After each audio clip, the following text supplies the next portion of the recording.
Bonsoir à tous. Image tout d'abord de l'investiture hier à Porto-Novo de Adrien Mbouedji. Il a été porté au perchoir du Parlement béninois le 26 avril dernier. Plusieurs délégations étaient présentes, celle du Togo aussi, conduite par le président Dama Dramani. C'était une cérémonie fastueuse et en deux temps des labous. L'investiture donne le ton à la prise de fonction officielle du nouveau président du Parlement béninois, Adrien Mbouedji, qui, pour la circonstance, a pu compter sur le soutien des 8 délégations parlementaires étrangères. Celle du Togo, forte de 4 députés, était conduite par son président, Dama Dramani, qui a eu l'honneur de prendre la parole à cette occasion solennelle. Une opportunité pour ce dernier d'assurer à son homologue béninois sa disponibilité à œuvrer au renforcement de la coopération entre les parlements béninois et togolais et de saluer les mérites personnels de Maître Mbouedji. Monsieur le Président de l'Assemblée nationale, la confiance placée en vous par nos collègues parlementaires du Bénin tient pour beaucoup à vos mérites et qualités personnelles, ainsi qu'à votre parfaite connaissance des méandres de la politique béninoise et du panafricanisme. Je suis convaincu, Monsieur le Président, que vos qualités d'homme d'État, ainsi que votre expérience d'ancien président du Parlement, vous seront d'une grande utilité dans l'exercice de vos fonctions. Monsieur le Président, je voudrais dire pour terminer que la présidente de la délégation togolaise à cette cérémonie est un signe fort de la qualité des liens solides d'amitié, de fraternité, de solidarité et de bon voisinage qui ont toujours uni nos deux parlements et nos deux peuples frères. Je voudrais vous renouveler ma totale disponibilité à œuvrer de concert avec vous au resserrement de ces liens afin qu'ensemble, dans une synergie d'action parlementaire, nous puissions relever les défis auxquels sont confrontés nos pays et nos deux parlements. Porté au perchoir pour la 3e fois, le 6 avril 2015, au terme d'une rude bataille qu'il a remportée d'une courte tête devant son adversaire, dans un climat qu'il a lui-même qualifié de glacial, Maître Mbouedji a promis de faire en sorte que l'Assemblée nationale soit le reflet des différents courants d'opinion qui cohabitent au Bénin. À tous mes collègues, de quelque bord qu'ils soient, je veux donner l'assurance de mon impartialité et de ma détermination à œuvrer pour l'expression libre de toutes les opinions, convaincu que chacun saura user de sa liberté dans le respect de celle des autres et dans le respect de l'ordre public. Je serai le président de tous. Sur mes lèvres, il ne s'agira pas d'une simple formule. Je l'ai déjà dit, les circonstances ne me laissent pas d'autre choix que d'être effectivement le président de tous. L'Assemblée nationale béninoise, qui est monocamérale, en est à sa 7e législature.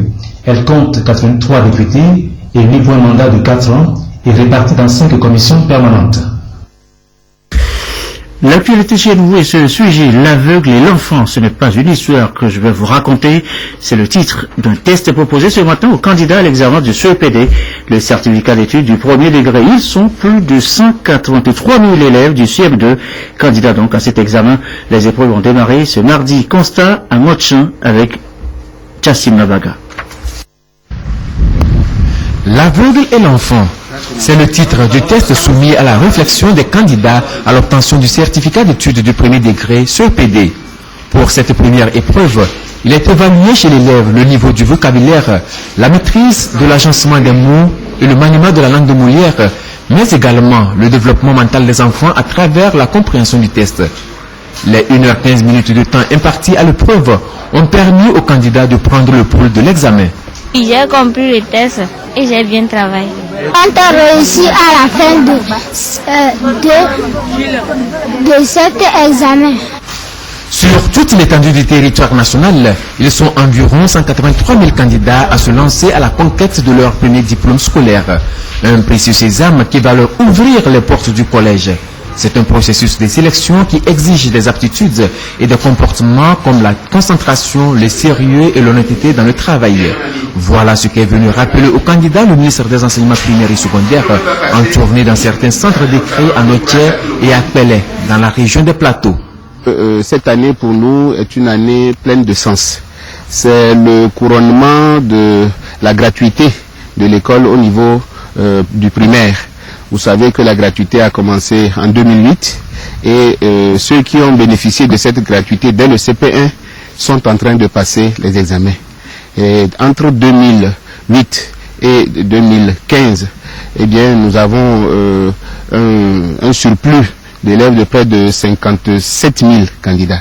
Nous nous sommes réjouis du fait que les enfants sont mobilisés, que les enseignants sont aussi à leur poste pour l'encadrement. Et tout se passe dans de très bonnes conditions. Et il nous est revenu que partout où le CEPD a commencé, tout se passe dans de très bonnes conditions. Y compris même des endroits où nous avons vécu de malheureux événements, notamment à Gando.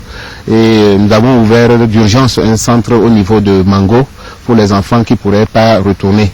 Et apparemment, tout se passe bien jusqu'à maintenant. Les candidats au CEPD sont repartis dans 1000 centres d'écrit à travers tout le pays, dont un situé à Accra, au Ghana. 47,93% des candidats sont des filles.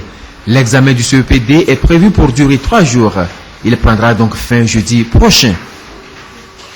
Ce sont donc quelques 583 000 candidats à cet examen du CEPD, vous disiez tout à l'heure. Parmi eux, des candidats d'un certain âge.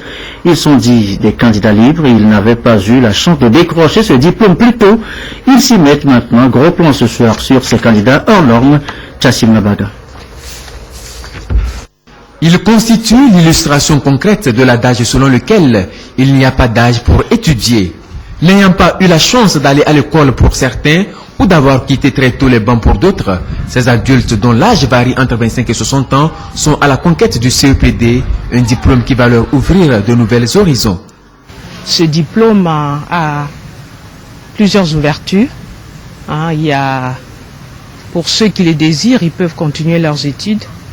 Et pour d'autres aussi, nous pouvons noter que dans certaines sociétés aujourd'hui, ils mettent la barre sur un minimum de diplômes. Donc je dirais que c'est quand même vital pour eux. Ce sont 8 candidats composent au centre d'écrit du camp général Gnassingbé Yadema à Lomé. Des centaines d'autres composent à l'intérieur du pays. Pour la plupart, commerçantes, maçons, menuisiers, coiffeuses ou ménagères, certaines situations dans leur vie quotidienne ou professionnelle leur imposent un niveau minimum d'études. Déjà 55 ans, mais dans l'avenir, peut-être mon enfant partir en Amérique, on fait quelque chose pour m'a donné, faire le bac. Donc, si je ne peux pas lire bien, donc je ne peux pas faire ça. À cause de ça. J'ai commencé par aller à l'école, mais je n'ai pas atteindre le niveau que j'ai voulu. Mais par la grâce de Dieu, comme j'ai déjà un métier, j'ai voulu reprendre et prendre mon CPD. Au moins si j'en ai ça, ça peut m'aider un peu. Dans l'atelier là, il y a quelqu'un venu pour parler français, mais je ne connais pas français. C'est ça que m'a poussé, j'ai parti à l'école. C'est un manquement d'aide. C'est ça que je n'ai pas atteint mon étude, mon enfant. Mais j'ai arrivé à apprendre un métier qui est une menuiserie. Mais des fois, quand je vais faire les devis là, ça m'embête beaucoup. C'est pourquoi ça m'a motivé de reprendre l'étude. Si je vais faire